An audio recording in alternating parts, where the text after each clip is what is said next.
Ferreira.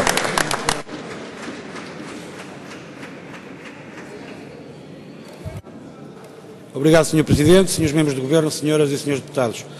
A uns escassos meses depois desta Assembleia ter aprovado uma recomendação ao Governo no sentido de manter o calendário previsto para o aumento do salário mínimo nacional, estabelecendo o seu valor em 500 euros em 1 de janeiro de 2011, apreciamos agora o Decreto-Lei que veio determinar o valor da retribuição mínima mensal garantida em apenas 485 euros.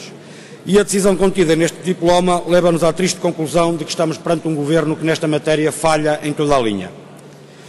Falha nos compromissos que assume com os parceiros sociais em sede de concertação social, falha quando ainda há pouco tempo garantia pela voz da Sra. Ministra do Trabalho que o acordo sobre o salário mínimo era para ser cumprido, falha no respeito que o Governo devia ter por esta Assembleia e falha no combate pela justiça social, porque acaba por tirar 15 euros por mês a cada um dos mais de 400 mil trabalhadores que apenas recebem o salário mínimo nacional, ao mesmo tempo que se recusa a tributar as mais-valias mobiliárias de quem recebe milhões de euros.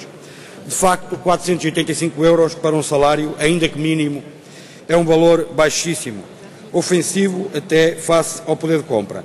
E é baixo em todos os ângulos.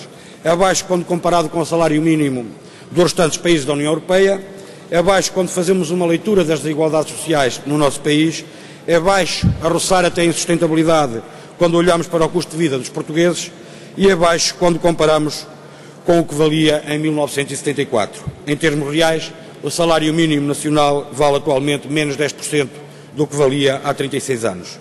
E a agravar a situação, ainda somos um dos países da União Europeia com maior incidência de trabalhadores nesta situação. E o pior é que os dados do Instituto Nacional de Estatística indicam claramente que a tendência é que cada vez mais trabalhadores receberem salários a rondar o salário mínimo nacional. E o desplante é de tal ordem que o Governo invoca a crise quando se trata de aumentar o salário mínimo nacional, mas ignora completamente essa crise quando se trata de tributar a distribuição antecipada de dividendos, quando se trata de tributar em mais 1,5% as mais-valias mobiliárias e ignora completamente a crise quando se trata de colocar a banca a ser tributada em sede IRC ao nível das pequenas e médias empresas. Para esses não há crise, nunca há crise. E se eventualmente algum dia a crise os atingir, lá estará o Governo do Partido Socialista para obrigar os portugueses a suportar os prejuízos da crise que eles provocaram, como aconteceu no caso do BPN.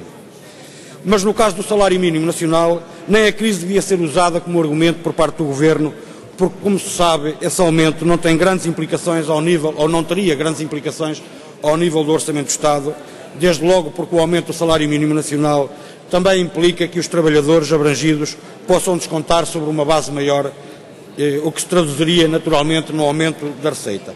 E até mesmo para o setor privado, esse aumento teria implicações mínimas, quase nulas. Os verdes consideram que o valor dos salários em geral e do salário mínimo nacional, além de constituir um fator decisivo para uma justa distribuição da riqueza e para a melhoria das condições de vida dos trabalhadores, constitui ainda um elemento decisivo para a recuperação económica, para a dinamização da procura interna e para a criação do emprego que tanto se exige e reclama. Muito obrigado.